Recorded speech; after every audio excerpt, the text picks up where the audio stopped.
Welcome to the Sky Commander Flight Brief. It's your mission-ready podcast for drone pilot training and aerial insights across Canada. From Transport Canada rules to real-world drone ops, we break it down, take you higher, and help you earn your wings. Because here at skycommander.ca, we don't just fly. It hints there's more to it. It's a masterclass, a deeper level, maybe a philosophy or a community focus, perhaps. It's definitely intriguing, sets them apart from just, a basic tips show. Skycommander.ca is the obvious next step. Precisely. If you're thinking about flying a drone in Canada, boom, this content is aimed right at you. Powered by skycommander.ca. The elite podcast for Canada's drone pilot. Okay, let's get started. Okay, let's dive in. The air around us, it's not just empty space, is it? Not at all. It's this invisible, incredibly dynamic world. Right, a layered environment that, it dictates everything, doesn't it? From your drone's battery life to its actual ability to stay in the air. Exactly. And it's something that's often overlooked, maybe taken for granted. Yeah, but truly understanding it is absolutely key, I think, to becoming a really proficient RPAS operator. Totally agree. So today, we're taking a deep dive into Earth's atmospheric layers. Sounds good. We've pulled together some pretty fascinating sources. Everything from advanced RPAS knowledge, real-world scenarios. Oh, nice. Practical stuff. Yeah, and even some surprising historical context, maybe some useful practical tips. It's all designed to give you a shortcut, really, to being genuinely well-informed about the sky you fly in. Okay, so our mission today is to unpack what these layers actually are, right? And crucially, why they matter specifically for you as an RPAS pilot. And how you can learn to, read the sky like a seasoned pro. Yeah, getting those aha moments and the practical insights that really set you apart. That's the goal. Okay, let's unpack this then. We often just think of air as, just air. One uniform thing. Right. But it's so much more complex than that. You could almost imagine Earth wrapped in this distinct, multi-layered blanket of gases. Like an invisible cake. I like that analogy. Exactly. It's structured in these fascinating layers. And understanding these layers is fundamental. It really is. It underpins how weather works, how aircraft fly, and most crucially for our listeners, how your drone behaves. So we primarily focus on 5 main layers as we move upward from the ground. Each one has its own unique characteristics. Okay, let's start at the bottom. First up, closest to us, is the troposphere. This is literally where we live and breathe. Our layer. Our layer, yeah. It extends from the ground up to about 6 kilometers at the poles, but much higher near the equator, maybe up to around 20 kilometers there. And this is the weather factory. That's the perfect term for it. Nearly all weather phenomena, clouds, rain, thunderstorms, you name it, happen right here in the troposphere. So for RPAS operations, this is the big one. It's everything, really. It's by far the most critical layer because it's the only one your drone will ever operate within, usually just up to that 120 meters or 400 feet above ground level limit. Got it. So layer 1, troposphere, weather factory. What's next? Above the troposphere, we find the stratosphere. This layer goes from the top of the troposphere, so, roughly 6 to 20 kilometers, up to about 50 kilometers. Okay, higher up. What's it like there? It's much calmer, actually, and drier. Think of it like a highway in the sky. And critically, it contains the ozone layer. Right, the one that protects us from UV radiation. Exactly. Now, your drone won't fly up there, obviously, but things happening in the stratosphere, like, say, huge volcanic eruptions or massive wildfires sending smoke way up. They can still affect us down here. They can have surprising indirect impacts on the area you're actually flying in. It's all connected. Interesting. Okay, troposphere, stratosphere. What's layer 3? Next up is the mesosphere. This stretches from about 50 kilometers up to 85 kilometers. And what's its claim to fame? It's actually the coldest layer of Earth's atmosphere. Super cold. And it's also where most meteors burn up. Ah, shooting stars. That's them. They vaporize in the mesosphere. It's also surprisingly hard to study. Is that the ignorosphere I've heard about? That's the one. Scientists sometimes call it that affectionately because, it's tricky to get instruments there. Too high for balloons, too low for satellites. Fascinating. Okay, layer 4. Beyond that, from about 85 kilometers up to 600 kilometers, you hit the thermosphere. Thermosphere. Sounds hot. Technically, yes. Yeah. Temperatures can get incredibly high, like over 2,000 degrees Celsius. Wow. But, and this is key, the air is so incredibly thin, the molecules are so sparse that there's almost no heat transfer. So you'd actually freeze despite the high temperature. You'd freeze instantly. It's also where the aurora borealis and australis happen, the northern and southern lights. Beautiful. Okay, one more layer to go. The last one, the outermost layer, is the exosphere. This starts around 600 kilometers and just gradually fades into the vacuum of space. Goes up to maybe 10,000 kilometers. So this is really the edge of space. Pretty much. Molecules here are so spread out they can travel huge distances without hitting anything else. It's the last whisper of Earth's atmosphere. Wow. Okay, so that's the 5 layers. Troposphere, stratosphere, mesosphere, thermosphere, exosphere. Got it. Is there an easy way to remember that order? Yeah, a common mnemonic is the smart man takes elevators. TSMTE, ground up. The smart man takes elevators. Okay, I like that. And what's really insightful here, I think, is that even if you only ever fly your drone a few hundred feet up, Which is most of us. right, these layers define the entire dynamic system you're operating within. Knowing their basic characteristics, even the ones way up high, gives you a much deeper understanding of the forces at play. Even if you can't directly touch them, they still influence your immediate environment down in the troposphere. Exactly. It provides that crucial context. Okay, let's zoom back in then to the troposphere, because as you said, that's where our drone spends all its time, takeoff to landing. And it's far from static, right? Oh, absolutely not static. It's constantly churning, shifting. It's a very dynamic environment that directly impacts your flight every single second. So its height isn't even fixed. Nope. That boundary, the tropopause, which is the top of the troposphere, it actually rises and falls. What causes that? It varies quite a bit by latitude. It's much taller near the equator, maybe 17 to 20 kilometers high, because there's more intense solar heating there. Heat makes it expand upwards. Basically, yeah. And conversely, it's much shorter at the poles, often only 7 to 10 kilometers high. And seasons affect it too. Definitely. It's generally higher in the summer, again due to that increased solar heating, and lower in the winter. So if you're flying over, say, Alberta in January, you might expect the tropopause to be down around 9 to 11 kilometers. But near the equator, it's pretty consistently up there between 17 and 20 kilometers. So even the ceiling of our drone's world is constantly moving. Precisely. It's a dynamic boundary. And within this dynamic layer, it's that constant dance of temperature and air movement that really shapes our flights. What are some of the key things pilots run into down here? Right. So under normal conditions, we have what's called the standard lapse rate. Okay, what's that? It just means that temperature generally decreases as you go higher. It drops roughly 2 degrees Celsius for every 1,000 feet you climb, or about 6.5 degrees C per kilometer. That seems pretty standard. Colder, higher up. It is, but it's the exceptions to that rule that really catch pilots out. We're talking about temperature inversion. Inversion. So the Yeah. temperature goes the other way. It gets warmer with height. Exactly. For a certain layer, the temperature actually increases with altitude. It flips the normal pattern. And why is that so critical for drone pilots, especially near the ground? Because inversions act like a lid. They trap air underneath them. So fog, smoke, pollution, it all gets stuck close to the surface. I can see how that would be a problem. Huge practical consequences. It can mess with your sensor accuracy, degrade your radio signal strength, and most importantly, it can severely reduce your visual line of sight. So that morning fog scenario you mentioned. Yeah, the morning fog mission in Airdrie. You show up at dawn, thick fog everywhere, hugging the ground.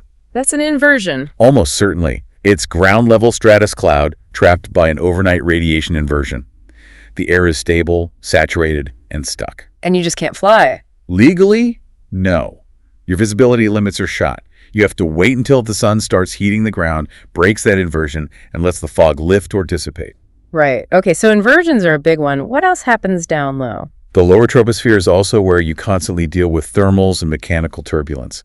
Both can be a real headache. Thermals. Those are rising collars of warm air. Exactly. You find them over surfaces that heat up quickly, big fields, asphalt parking lots, even the ground after a fire. Like birds circling effortlessly. They're riding thermals. Often, yes. Flying through a thermal can make your drone suddenly jump up in altitude or drift unexpectedly. Okay, and mechanical turbulence. That sounds like wind hitting things. That's exactly what it is. It's caused by physical obstructions. Think irregular terrain, tall buildings, even a dense line of trees messing up the smooth flow of wind. Creates eddies and swirls. Yeah, unpredictable air currents. Both thermals and mechanical turbulence can really destabilize a drone. Makes precise control tough, especially during takeoff or landing, or if you're trying to do low-altitude mapping. So that gravel pit scenario. Right, the midday wind turbulence over a gravel pit. You're mapping, it's early afternoon, ground wind feels okay, but your drone starts drifting. The video feed shudders a bit. What's causing that? Likely a combination. Thermal convection rising off the unevenly heated gravel surfaces, plus mechanical turbulence from the pit's varied terrain disrupting the airflow. So understanding these lets you anticipate them. Exactly. You can adjust your flight plan, maybe fly a bit lower or higher if possible, be extra careful during maneuvers, and just be aware that your battery might drain faster as the drone works harder to stay stable. Okay, so we have these layers, and the troposphere is really active. How does the fact that our whole planet is spinning complicate things? Does the air just sit still while Earth turns underneath? No, not at all. The atmosphere is definitely in on the action. It actually spins with the Earth, for the most part. How does that work? Gravity. Gravity plays a role, yes, but also frictional forces. As the Earth rotates, the lower atmosphere especially gets dragged along by the surface friction. Think of like a thin layer of honey sticking to a spinning ball. Okay, that makes sense. But here's the catch. Air isn't solid, and it's not uniform. So different parts of the atmosphere end up moving at different speeds. Latitude, altitude, temperature, pressure, they all play a part. So the troposphere, being closest, gets dragged the most. Right. It experiences the strongest drag. So it generally moves largely with the Earth. But you still get all those local variations, winds, thermals, stuff like that. And there's that frictional slowdown right near the surface. Which is why winds are usually stronger higher up, even just a few hundred feet. Exactly. Less friction up there. And as you go even higher into the stratosphere and beyond, there's much less surface friction, allowing for more independent flow. That's where you get things like the jet streams. Upper layers are influenced more by solar radiation, magnetism. You can get crazy wind speeds up there. So it's not perfectly synchronized. Not at all. I like the analogy of the Earth spinning inside a giant cotton candy cloud. Okay. The sticky air near the surface, the troposphere, turns with it, mostly. Yeah. But the layers further out, they swirl more freely, influenced by heat, gravity, pressure, sunlight. So the Earth spins and the atmosphere dances along, but not quite keeping perfect rhythm. That's a great way to put it. And there's more. Just like ocean tides from the moon and sun. The atmosphere has tides too. It does. Atmospheric tides. Mostly driven by solar heating, though lunar gravity plays a small part. These are subtle daily pressure changes, bulges and sloshing in the atmosphere. And that matters. It affects upper atmosphere winds and density. Space weather scientists actually track these atmospheric tides because they can predict things like, believe it or not, signal degradation for GPS satellites. Wow. Which comes right back down to affect our drone's navigation. Exactly. Even from way up there.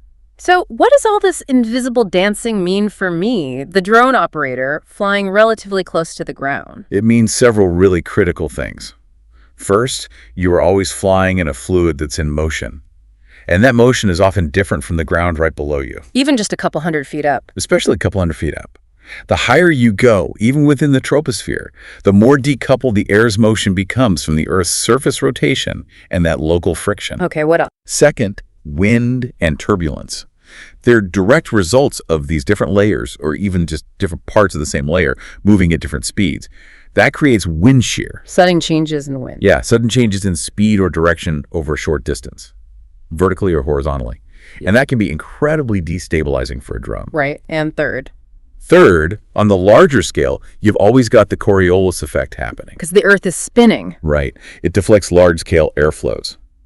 To the right in the northern hemisphere, left in the southern. That's why cyclones spin the way they do. That's a big part of it, yes. It also influences global wind patterns like the trade winds, and it can even cause subtle flight path drift if you're doing long-range or BVLOS missions. So every time my drone fights the wind, it's dealing with this invisible, spinning, fluid atmosphere. You got it. Okay, it's hard to picture these massive global forces from my drone's perspective, just flying a few hundred feet up. How do things like jet streams, which are miles above us, actually ripple down and influence my flight? That's a really good question, and it highlights just how interconnected the whole atmosphere is. We're talking about the really big air currents now. Jet streams and trade winds. These are the large-scale patterns that basically define global weather and wind. Let's start with jet streams. They're high up, right? Very high. Jet streams are these narrow, incredibly fast-moving bands of air. Think of them as rivers of wind. They're usually found in the upper troposphere or lower stratosphere, typically around 9 to 12 kilometers altitude. That's like 30,000 to 40,000 feet. Way above where we fly. Way above. And they flow mostly west to east, often roaring along at over 200, even 300 kilometers per hour. Wow. Are there different types? Yep, two main types per hemisphere. There's the polar jet stream, usually around 60 degrees latitude. That one really controls the weather in places like Canada and the northern U.S. Then there's the subtropical jet stream, closer to 30 degrees latitude. Okay, but if my drone never gets near them, how are they relevant? Because they steer the big weather systems. High and low pressure systems follow the path of the jet stream. And turbulence associated with the jet stream, crucially, can propagate downward into the lower troposphere where your drone operates. Ah, so it can affect the air lower down. Definitely. And if you're planning a beyond visual line of sight, or BVLOS, flight, understanding these upper-level winds is critical. They influence the large-scale pressure patterns and can signal areas of potential wind shear that might impact your lower altitude flight path. Even indirectly? Even indirectly. There are even stronger pockets within the jet stream called jet streaks. These can cause unexpected downdrafts or lift that could potentially affect your drone, even if it's miles below the actual stream. So that BVLOS scenario in winter. Right, the BVLOS pre-flight in winter example. You're planning a flight in Alberta, maybe just a few hundred feet AGL, but you see a jet stream advisory way up at 18,000 feet. You might think it doesn't matter. But it does. It indicates strong upper-level winds and potentially large-scale pressure gradients. That could translate to unexpected crosswind drift or localized turbulence right down in your flight path. It's about understanding the bigger picture. Okay, that makes sense. What about the trade winds? Trade winds are different. They're steady winds blowing from east to west, but they're found in the tropics, between about 30 degrees north and 30 degrees south latitude. And they're lowered down. Generally closer to the surface, yeah. Typically from the ground up to maybe 2 kilometers altitude. Historically, sailors absolutely relied on these for crossing oceans. Could drones use them? Theoretically, yes. Long-endurance UAVs operating near the equator could potentially leverage these steady easterly winds for really efficient, sustained flight. But for most of us? For most typical RPAS operations, you're probably flying above the layer most directly influenced by the trade winds. However, their large-scale impact on tropical weather patterns and moisture transport is still important context, especially for any high-altitude or weather-sensitive flights in those regions. Okay, so if jet streams are the fast highways, you mentioned these other things. Giant air escalators driving global circulation. Exactly. These are huge loops of air movement called circulation cells. They form because the Earth is heated unevenly, much warmer at the equator, colder at the poles, and because it's rotating, which brings in the Coriolis effect. So heat and spin create these massive loops. Precisely. Each cell is basically a giant convection loop. Warm air rises, moves horizontally high up, cools and sinks somewhere else, and then flows back along the surface to complete the circuit. And there are 3 of these major cells in each hemisphere. Let's break them down. What's the first one? Closest to the equator, you have the Hadley cell. This spans from the equator, 0 degrees, up to about 30 degrees latitude. Think of it as the equator's engine room. Engine room? Yeah, because intense solar heating makes hot, humid air rise strongly at the equator. It travels poleward way up high in the troposphere, then cools and sinks around 30 degrees latitude. And then flows back along the surface. Right. It flows back toward the equator at the surface, but the Coriolis effect deflects it westward. And that creates the persistent trade winds we just talked about. Ah, so the Hadley cell creates the trade winds. Exactly. So if you're flying in the tropics, you're feeling the surface part of the Hadley cell, those steady easterlies. Got it. What's the next cell up? That's the Ferrel cell. It operates between roughly 30 and 60 degrees latitude.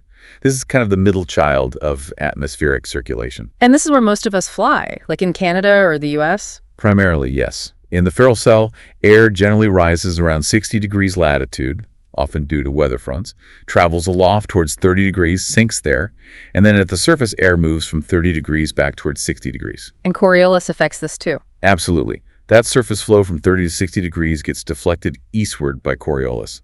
This creates the prevailing westerlies. Which is why our weather usually moves from west to east. Precisely. Understanding the Ferrel cell helps you anticipate why you get westerly winds most of the time, and why shifts in this cell can lead to dips in the jet stream, bringing storms or clear weather. It explains those sudden crosswinds or unstable layers you might encounter. Makes sense. Okay, Hadley, Ferrel, what's the last one? The last one is the polar cell, covering latitudes from 60 degrees up to the poles, 90 degrees. Think of it as the cold air cap. Cold and sinking air. Exactly. Extremely cold, dense air sinks at the poles, flows equatorward along the surface, deflected westward by Coriolis, creating polar easterlies, and then warmer air moving up from the mid-latitudes rises around 60 degrees to complete the loop. So if you're flying way up north. If you're flying in or near Arctic regions, you're dealing directly with the polar cell. Expect things like the polar jet stream nearby, strong temperature contrasts, sharp weather fronts, freezing fog, and generally unstable low-level air. Mission-critical stuff to understand up there. Wow. So these three huge air escalators, Hadley, Mott Tropics, Ferrel, middle latitudes, westerlies, and polar, cold cap, they really define the fundamental wind patterns we experience everywhere. They absolutely do. Grasping these global circulation patterns gives you that broader context for flight planning, helping you anticipate everything from prevailing winds to frontal activity, even if you're just flying a few hundred feet up in your local area. Okay, this is awesome theory, but let's bring it right down to the ground. How do I, as the pilot standing there, actually see or understand these layers and what they're doing without fancy equipment? How do I learn to actually read the sky? That's the key question, isn't it? And it absolutely is a skill you develop. Like anything else, it takes observation and knowing what to look for. You're right, the layers aren't visible like cake layers. They're defined by invisible things like temperature and pressure changes. So how do we infer them? We infer their presence and activity through visual signs and also by using some readily available tools. One of those ways is by using clouds as altitude markers. Because different clouds form at different heights. Exactly. They're like natural signposts in the sky, telling you about different parts of the troposphere. Okay, give me some examples. What should I look for? For pilots, focus on the key ones. Low clouds forming from the ground up to about 2 kilometers. Yeah. These are crucial. Think puffy cumulus clouds. They often signal thermals and active convection rising air. So bumpy conditions, maybe? Potentially, yes. Then you have low blanket-like stratus clouds or fog right on the ground. What do those usually tell you? Inversions, stable air. Bingo. Almost always means a temperature inversion is present, trapping moisture. These low clouds are your critical visual cues for immediate decisions about stability and visibility. Okay, what about higher up? Middle clouds between about 2 and 6 kilometers are typically altostratus and altocumulus. The alto part is your clue mid-level. And the really high ones. High clouds, way up between 6 and 12 kilometers, near the top of the troposphere. These are the wispy, feathery, icy ones. Cirrus, cirrostratus, cirrocumulus. What do they indicate? They often signal the presence of high-altitude winds, like the jet stream, or maybe an approaching weather system. If you look up and see wispy cirrus miles above some puffy cumulus clouds lower down, You're literally seeing the depth of the troposphere. exactly, you're visually perceiving the different layers. Cool. Okay, besides clouds, how else can we spot things like inversions? Right, watching for inversion effects. Since they trap air, look for distinct visual signs. Fog sitting still, not rising. That's a big clue. Smoke from a chimney going sideways. Perfect example, smoke flattening out instead of rising. Or maybe a smog or haze layer with a really sharp, distinct top edge near buildings. Or even just that feeling on a cool morning where it doesn't warm up quickly even though the sun is out. Because the inversion is acting like a lid, trapping the cool air. Precisely, preventing that vertical mixing and warming. Okay, visual cues are great, but sometimes you need more precision. What tools can help? Absolutely. To supplement your eyes, you need to be utilizing advanced tools. Now, you can look at things like weather balloon data or sounding charts, but they can be complex. What's more accessible? Tools like windy.com are invaluable for pilots. They let you visualize wind layers, temperature, cloud bases, all at different altitudes, interactively. So I can see the wind at 100 meters, then 300, then 1,000. Exactly. You scroll through the altitudes and see how the wind changes. It gives you that layered view you just can't get by looking up. Super powerful. And what about observing the drone itself during flight? Critical. Pay attention to your drone's barometric altitude reading and match it with visual cues. If your drone suddenly bucks or the wind speed reading changes dramatically as it climbs. You might have crossed into a different layer or a shear zone. Right. Or if you fly up through fog and it suddenly ends at, say, 120 meters on your altimeter. That's probably the top of the inversion layer. Almost certainly. Or a sudden turbulence at 60 meters could mean you hit a thermal boundary or a wind shear line. Using the drone as a center while observing is key. So can we put this together into a quick field process? Yeah, a quick mental checklist when you're on site. 1. Observe. What do you actually see? Clear sky, clouds, haze, fog. 2. Name the shape. Are the clouds blankets, stratus, cotton balls, cumulus, or feathers, cirrus? 3. Estimate height. Use the known cloud ranges, or maybe compare their apparent size to your hand, or use nearby terrain features. 4. Check movement and wind. Are clouds moving fast, usually higher up, or drifting slowly, lower down? 5. Conclude. What does all this imply for your flight right now? Stable air. Thermals likely. Inversion present. Rain coming. That seems like a really practical way to process the visual information quickly. Observe, name, estimate height, check movement, conclude. Exactly. It helps turn looking at the sky into actively reading it for flight implications. Okay, this is where the rubber meets the road, or maybe the propeller meets the air. How does all this atmospheric layer theory directly impact my drone's actual flight performance, its lift, battery, stability? Absolutely. This is the direct connection. Understanding these layers translates directly into predicting and managing how your drone will actually perform in the air. Let's hit some critical ones. Go for it. First, density altitude. This is huge, and it's directly tied to temperature and pressure in the troposphere. We hear this term a lot, but what does it really mean for the drone? It means that at higher elevations, think flying in Banff at over 1,400 meters, or just on a really hot day, say, Canmore at 32 degrees Celsius, even though it's slightly lower elevation, the air density is significantly reduced. Thinner air. Thinner air. And that means weaker lift from your propellers. They have less bite on the air. Propeller efficiency drops. So the drone has to work harder. Much harder, just to maintain altitude or even hover. This leads directly to shorter battery life because the motors are drawing more power. It might struggle to climb or feel sluggish. And this is that common exam trap question. Very common. They might describe a scenario with high elevation or hot weather and ask why the drone has reduced thrust or the motors are spinning faster without actually using the term density altitude. You need to recognize the connection. Got it. Density, altitude, thinner air, less performance. What else? Battery efficiency itself. We know batteries don't like cold. Colder temperatures in the troposphere mean less capacity and faster power drain. The chemical reactions just slow down. Simple physics, big impact. Okay, straightforward. What about wind? Specifically, wind shear. We mentioned it before, but it's worth stressing. Sudden, dramatic changes in wind speed or direction over short distances. Where do you find that typically? Often near weather fronts, around hills or mountains, even in urban areas due to those heat island effects where different air masses meet. And that automated corridor flight scenario. Right. Your drone's flying an automated path, seems calm at the surface, but it starts drifting way off track. What could be happening? It flew into a different wind layer. Exactly. It could have encountered a low-level jet. This is a ribbon of strong wind that can exist just above the surface, often between, say, 200 and 1,500 feet AGL. Calm down low, windy, just a bit higher up. Classic wind shear example. Okay, that's a sneaky one. What about signals? Good point. Signal attenuation and refraction.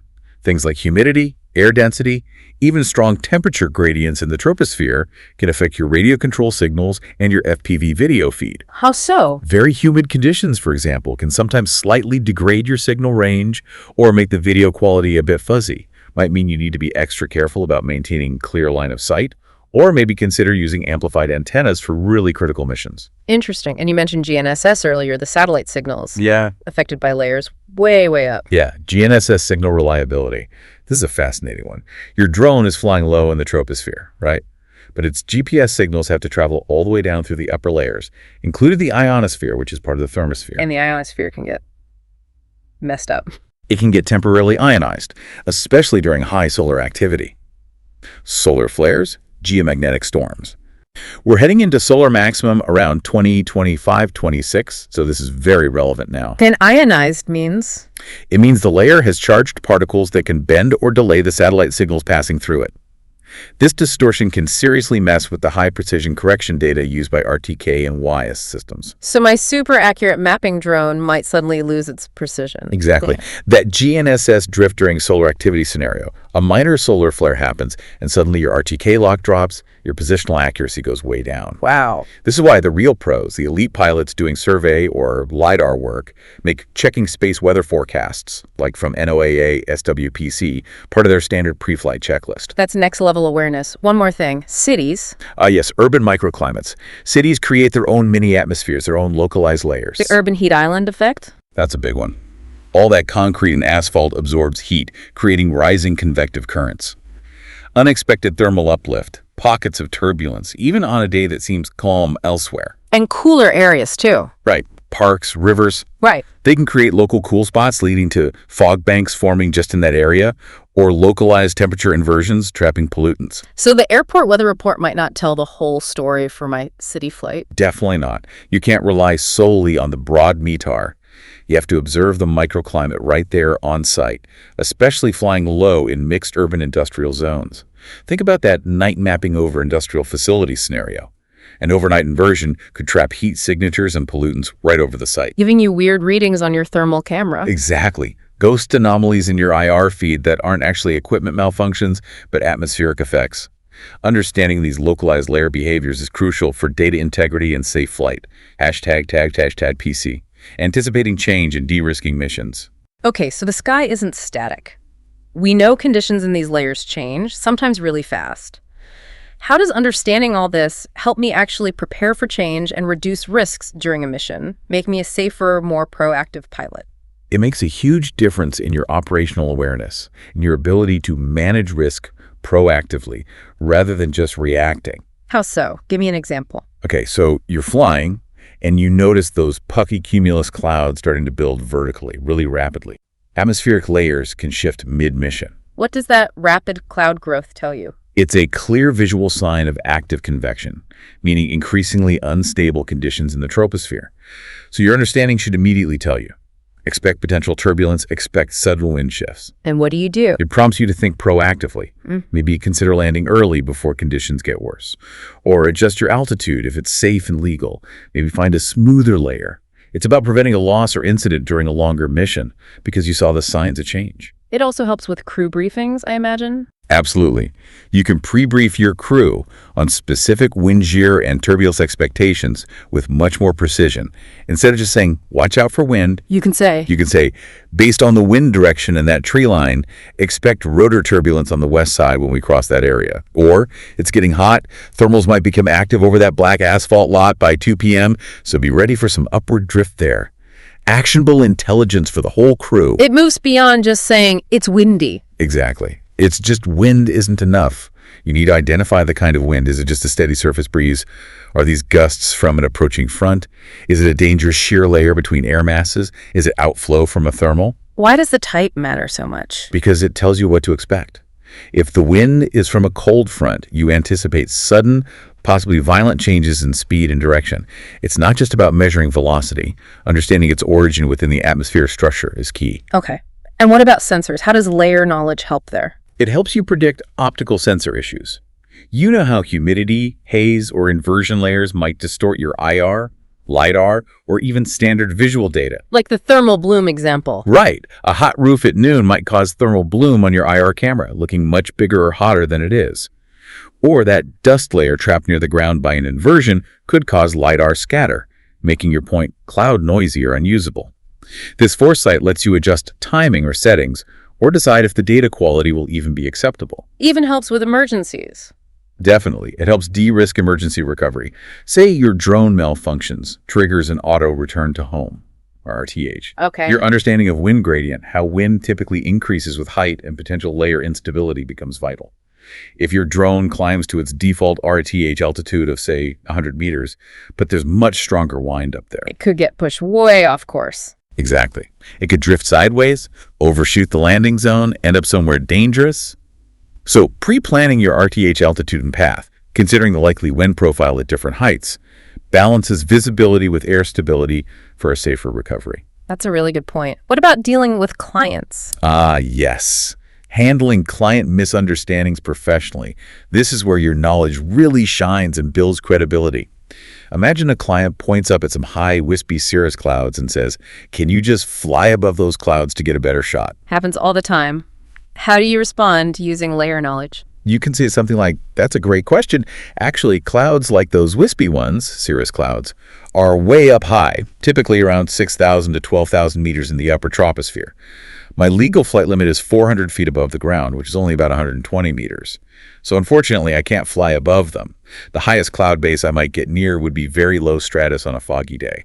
But," you continue, "I can fly beneath them and still capture some amazing shots of the landscape below." That sounds so much more professional than just saying, no, I can't. Exactly. It demonstrates your understanding of layer structure, cloud types, and regulations all at once.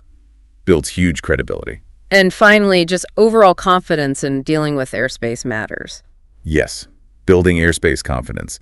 When you're applying for advanced authorizations like an SFOC or BVLOS approval, being able to articulate layer-based impacts in your safety case is huge. Like mentioning specific conditions. Right, saying things like, our proposed operation will occur within the lower troposphere under forecast stable lapse rate conditions, minimizing risks associated with thermal instability, and ensuring predictable wind profiles below 120-meter AGL. That makes you sound like a true airspace professional, not just someone who knows how to fly a drone. It distinguishes you. Okay, so we've established the troposphere is our drone's home turf, the weather factory. But what about above that? What's going on in the stratosphere, and why should we even care if our drones can't get there? The stratosphere is a fascinating place, quite different from the turbulent troposphere below it. It starts right above the tropopause and goes up to about 50 kilometers. And it has the ozone layer. That's its most famous feature. The ozone layer absorbs harmful UV radiation from the sun. And that absorption process actually causes a unique temperature profile up there. How so? Unlike the troposphere where it gets colder with height, in the stratosphere, the temperature actually increases with altitude because of that UV absorption by ozone. An inversion covering the whole layer? Essentially, yes. Yeah. And that makes the stratosphere incredibly stable. There's very little vertical mixing of air compared to the troposphere. Are there clouds up there? Very rarely. Yeah. You might sometimes hear about or even see pictures of beautiful, colorful polar stratospheric clouds, PSCs. They're also called nacreous clouds or mother-of-pearl clouds. Where do they form? Only under extremely cold conditions, usually in the polar stratosphere during winter, typically around 20-25 kilometers altitude. They're quite striking. Okay, but back to the relevance for drone pilots, if it's so stable and separate. Well, usually it is separate, but sometimes powerful events on Earth can actually bridge that gap. Think about massive wildfires. They can send smoke really high. Extremely high. Some fires create what are called pyrocumulonimbus clouds. These are basically fire thunderstorms. They're so intense they can literally punch through the tropopause and inject smoke, ash, and other particles directly into the stratosphere. Wow. So smoke gets into that stable layer. Yeah. And these huge injections of material can linger up there for a long time, potentially altering atmospheric chemistry or even global climate patterns slightly by reflecting sunlight. And could that affect sensors down below? It certainly could. Even if your drone is flying much lower, that stratospheric haze could potentially confuse sensitive thermal or multispectral sensors looking up or over long distances. So yeah, you can literally smoke the stratosphere, and it can have downstream impacts. Okay, above the stratosphere, we hit the mesosphere. You called it the ignorosphere earlier. Why so mysterious? The mesosphere, yeah, roughly 50 to 85 kilometers up, it gets that nickname, the ignorosphere, because it's just incredibly difficult to study directly. Why is that? It's in this awkward spot. Too high for weather balloons or aircraft to reach, but too low for satellites to maintain a stable orbit without burning up quickly due to atmospheric drag, thin as it is. So we just don't have many instruments up there.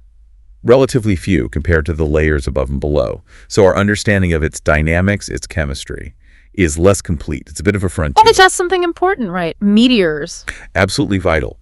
Despite its mystery, the mesosphere plays a crucial role as Earth's protective shield. This is where the vast majority of meteor space rocks hurtling towards us burn up. That friction and compression heats them up. Exactly. They vaporize in the mesosphere. Millions of them every single day. That's what creates the shooting stars we see. So without the mesosphere? Space debris would constantly be slamming into the Earth's surface. It would be a much more hazardous place to live. So while your drone will never ever get close to the mesosphere, it's up there silently protecting us all. Okay, even further out now. Past the mesosphere, we have the thermosphere and the exosphere. These seem incredibly remote. How on Earth could they possibly impact my drone flight happening just a few hundred feet above the ground? It seems counterintuitive, doesn't it? But these outermost layers have some surprising and actually critical connections back down to drone operations, especially if you rely on advanced navigation. Okay, I'm intrigued. Tell me about the thermosphere first. Right, the thermosphere extends from about 85 kilometers way up to 600 kilometers. We mentioned it's technically very hot, potentially over 2,000 degrees C. But you'd freeze because the air is so thin. Exactly. Almost no molecules means almost no heat transfer. It's also the layer where the spectacular auroras happen to the northern and southern lights. Caused by solar particles hitting the atmosphere? Precisely. Solar particles collide with the sparse gases up there, causing them to glow. Beautiful phenomena. And the exosphere is beyond that. Yep, the exosphere is the final frontier, starting around 600 kilometers and just blending into the vacuum of space over thousands of kilometers. Molecules are so spread out they rarely collide. Some low-orbit satellites actually use the tiny bit of drag in the upper exosphere to help adjust their orbits. Okay, so where's the drone connection? This all sounds very outer space. Here it is. A significant part of the thermosphere is also known as the ionosphere. Ionosphere. Sounds electrical. It is.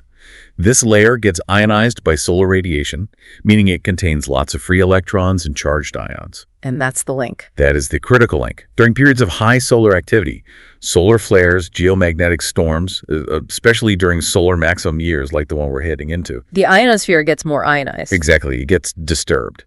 And this disturbed, highly ionized layer can significantly distort radio signals passing through it, including the signals from GNSS satellites. GPS, GLONASS, Galileo. Bingo.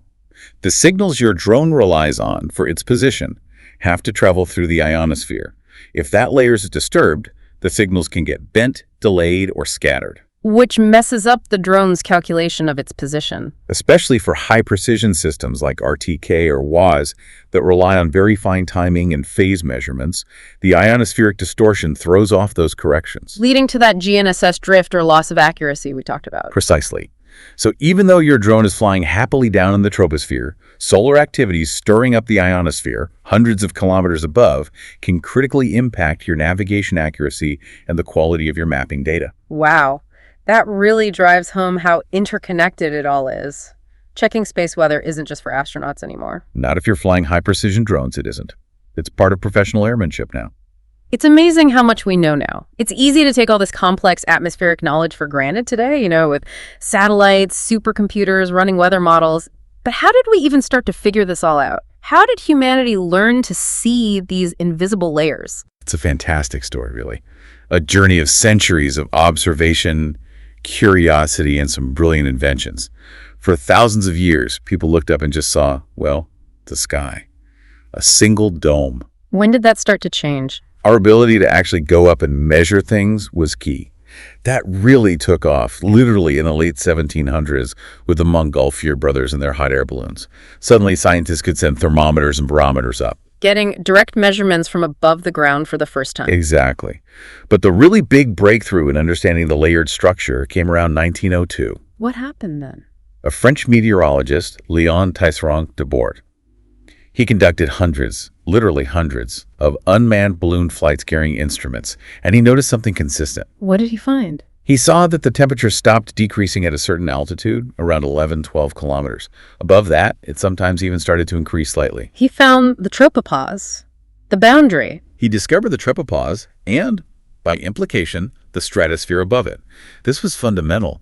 It showed the atmosphere wasn't just one uniform thing. It was profoundly layered, with different characteristics in each layer. That must have changed everything for meteorology. It really did.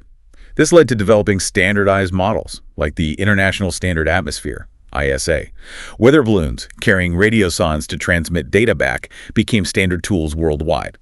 We started clearly defining the troposphere, stratosphere, mesosphere. And then technology leaped again. Big time. The jet age, starting in the 1950s, pushed aircraft operations right up to the edge of the stratosphere. Pilots needed precise knowledge of those upper winds and temperatures. And satellites. Satellites were the game changer for a global view. When the first weather satellite, TIROS-1, launched in 1960, we suddenly had real-time pictures of cloud systems covering huge areas. That ushered in the era of global weather modeling and forecast prediction based on observing these layers from space. And finally, computers and drones. Right. From the 1990s onward, digital computing power exploded. Numerical weather prediction and WP models became incredibly sophisticated. Early UAVs started using this data. But honestly, for a long time, many drone pilots, especially recreational and early commercial ones, we kind of just checked the surface wind and launched. Pretty much. Launched a bit blindly without that deep vertical awareness of the atmospheric layering above them. Okay, so science has known about layers for over a century. Why did this deep understanding suddenly become so critical for drone pilots specifically, really just in the last, say, 5 to 10 years? That's a key point. The shift, certainly here in Canada, truly solidified with the introduction of Transport Canada's CARS Part 9X regulations back in 2019. Modern drone rule. Exactly. Yeah. Combined with the huge growth in more advanced operations like mapping, inspections, and especially beyond visual line of sight or BVLOS flying, Yeah. suddenly the expectation changed. What was the new expectation? RPAS pilots were now formally expected to possess a much more sophisticated understanding of weather, not just surface wind, but weather layers, how to interpret visibility cues properly, how to anticipate things like GNSS interference from space weather, wind shear, thermal lift. It became part of the required knowledge. It did. TP 15263, the official knowledge requirement document, explicitly linked drone pilot competency to understanding atmospheric dynamics. It was the first time this layer-based understanding was formally required for civilian drone pilots. And things are still evolving. Absolutely. There have been crucial recent changes just in terminology to align with international aviation standards. We now consistently use terms like troposphere instead of vague phrases like low-level atmosphere, which helps everyone speak the same language. And the tools have improved, too. Massively.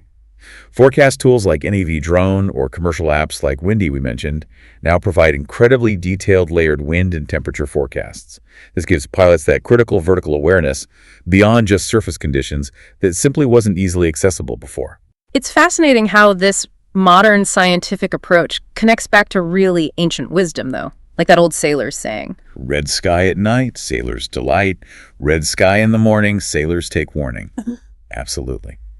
That saying is ancient, possibly dating back to biblical or even Babylonian times, and it has a solid scientific basis in tropospheric physics. How does it actually work? Why red? It's about light scattering. Yeah. During sunrise and sunset, sunlight travels through much more of the atmosphere to reach our eyes. The air molecules and any particles scatter the shorter blue wavelengths of light out of the direct path, Leaving the longer red wavelengths more visible. Exactly. So a red sky at night when you're looking west towards the setting sun means that sunlight is traveling through clear, dry, stable air that's typically moving in from the west, since weather in mid-latitudes generally moves west to east. Clear skies to the west mean good weather is coming. Sailors delight. Precisely.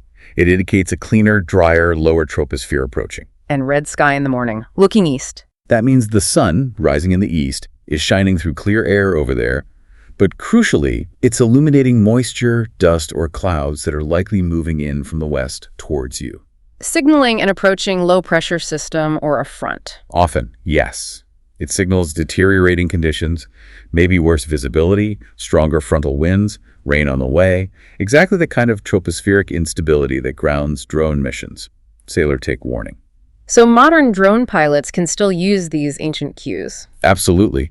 Linking that timeless sky lore with our scientific understanding of light scattering and atmospheric layers makes for a really well-rounded pilot. So we've come from ancient sailors reading the sky to sophisticated regulations and tools. Where is all this heading? What's the future look like for RPS operators in terms of understanding and interacting with atmospheric layers? A future looks incredibly dynamic and deeply integrated with atmospheric data. We're moving towards an era of almost unprecedented environmental awareness for drones. What kind of things can we expect? Well, one major development will be real-time 3D weather mapping. Imagine your drone, or its control system, constantly tapping into live, layered weather models, getting continuous updates on wind, temperature, pressure, humidity, turbulence potential at every altitude within its operating zone, and even predicting changes short-term. Moving beyond static pre-flight forecasts. Exactly. Truly dynamic atmospheric awareness streamed right to the operation. And AI will play a bigger role. Huge role. AI-powered flight planning will become commonplace. AI systems will evaluate this layered weather data in real time. To do what? To automatically suggest rerouting missions if unexpected wind shear pops up, or to adjust the return-to-home path to avoid a newly developed turbulent layer. It could precisely calculate the battery impact of flying through a cold air layer or fighting unexpected thermals, Taking a lot of the calculation burden off the pilot. while providing much more optimized and safer flight paths. Another exciting frontier is stratospheric drones. We touched on those, flying way higher. Yeah, these high-altitude, long-endurance RPAS, often solar-powered, are already being tested and deployed in the stratosphere, up to maybe 25 kilometers. They're used for things like telecommunications relays or persistent Earth observation. So pilots for those will need even deeper knowledge. Absolutely. Operating routinely up there requires intensive atmospheric modeling and a layer-by-layer understanding far beyond what most pilots need today. We might see specialized ratings for stratospheric drone operations. And how regulations keep up. We'll likely see more regulatory integration of weather risk. Future approvals for complex operations like BVLOS or flying over people will probably demand more detailed, layer-based risk modeling in the application. Asking tougher questions. Yeah, questions like, what is the predicted turbulence profile between 50 and 150 meters AGL along your proposed route over this specific terrain, and what are your mitigation strategies? It will demand a more quantified understanding from operators. So it sounds like a combination of better data, smarter systems, and more knowledgeable pilots. That's the core of it. Ultimately, it's about human-AI teaming. We're evolving, right? From relying just on our eyes and ancient sayings to using sophisticated satellites and sensors. But the fundamental goal hasn't changed. Predict and understand the air around us. How does AI fit into the human part? The future likely involves AI-trained vision systems on drones that can recognize subtle sky patterns, maybe the way cirrus clouds are forming, or the tint of a sunrise, and correlate that with instability. Drone sensors might estimate temperature gradients in real time to detect inversions or thermal boundaries. So the AI confirms or quantifies the pilot's intuition. Exactly. Your gut feeling, that pilot instinct that says, that sky looks wrong, could be instantly quantified by the system analyzing real-time tropospheric data feeds. It creates this powerful synergy between human experience and advanced technology. It's a really exciting time to be flying. Hashtag tag outro. So what a journey. We've gone from the Montgolfier brothers' first balloons all the way to AI-powered flight planning, really dissecting this invisible world of Earth's atmosphere. Yeah, it's pretty clear that understanding these layers isn't just, academic trivia. It's absolutely fundamental to your safety, your efficiency, and your professionalism as an RPAS operator. It really is. And what strikes me is what you said about the ancient sailors. Right. They didn't know the word troposphere, but you could argue they understood its practical implications. The light, the moisture, the pressure changes, the wind shifts in that lowest layer, maybe better than many people today. Their sayings were practical observations. Observations of the layer our drones fly in. Exactly. And as a modern RPAS operator, you're now building on, maybe 2,600 years or more of this layered human observation. But with incredible tools now. Tools that can see through clouds, forecast thermals miles away, even detect GNSS distortion from solar flares happening way up in the ionosphere. The tools are amazing. But ultimately, your own eyes, your instincts, that developing sky sense, they are still your first and arguably your best tools for truly understanding the environment you're about to launch into. That really brings it back to the pilot, which raises an important question for everyone listening.